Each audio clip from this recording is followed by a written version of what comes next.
आप्पांच्या शाळेतल्या एका विद्यार्थ्याला आप्पांना जो पुरस्कार मिळाला होता, जिल्हास्तरीय आदर्श शिक्षक पुरस्कार, तो मिळवणारा विद्यार्थी तो उपस्थित आहे, त्याचा मला मनापूर्वक आनंद आहे. आणि त्यासाठी मी फक्त अभिनंदन करायचं होतं, कारण आप्पांना पुरस्कार मिळाला, आप्पांच्या एवढं चांगलं कार्य आप्पांचा विद्यार्थी करायला लागलाय, ही खरं आनंदाची गोष्ट आहे. आप्पांना हे हवं होतं. काय असायला पाहिजे तर असे विद्यार्थी आपल्या शाळेत घडावेत की जे नावलौकिक कमावतील.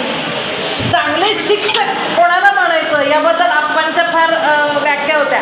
आज जर बघितलं तर काही माणसं म्हणतात शिक्षकांना युनिफॉर्म पाहिजे, मग ते टाय सूट घातलेले शिक्षक पाहिजेत. आप्पांच्याकडं आप्पांचा फोटो इथं बघताय तुम्ही, बघितलं असेल, धोतर घातलेला हा माणूस शाळेचा मुख्याध्यापक आहे असं कोणालाही कधी वाटत नव्हतं. आप्पा आजारी असले की दवाखान्यात जायचे आणि मग काय होतंय नेमकं रिपोर्ट्सवर चर्चा डॉक्टर इंग्रजीतनं करायचे आणि आप्पा ऐकायचे.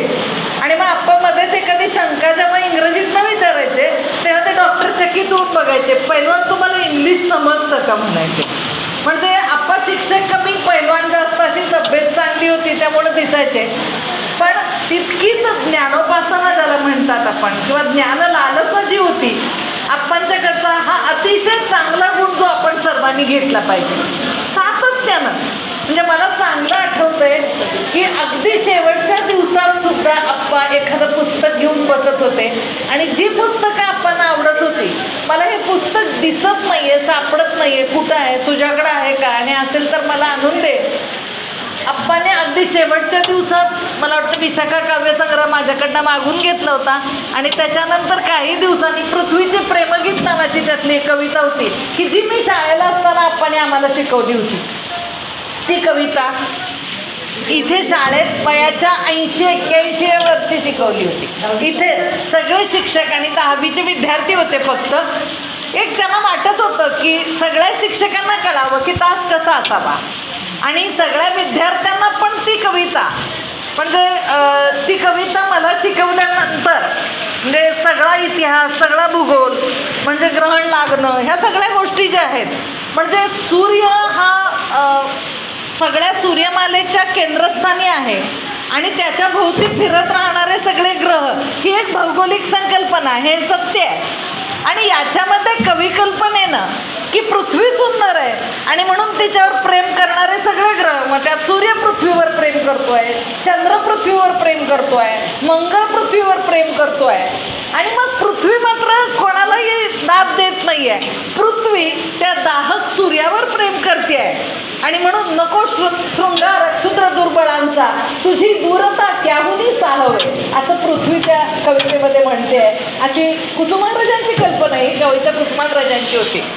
म्हणजे चंद्र, सगळी कविता मी नाही तुम्हाला सांगत किंवा शब्दाच्या शब्द नाही लक्षात आहे माझी, पण युगामागुनी चालली युगे, किती करू भास्करा वंचना, किती काळ कक्षेत धावू तुझ्यानी, कितीदा करू प्रीतीची याचना, असं सूर्याला पृथ्वी म्हणते. हे पृथ्वीचं प्रेमगीत आहे. आणि मग हा मंगळ लाजरा, मंगळ लाल लाल होऊन तो मला मोहवण्याचा प्रयत्न करतो आहे, किंवा चंद्र उसनं बळ घेऊन, कारण चंद्र स्वयंप्रकाशित नाही आहे, चंद्र सूर्याकडून प्रकाश घेतो आणि पुन्हा तो प्रकाशित होतो, म्हणजे परप्रकाशित आहे, त्याला क्षुद्र म्हटलंय पृथ्वीनं. नको शृंगार क्षुद्र दुर्बळांचा, तुझी दूरता त्याहूनही साहावे.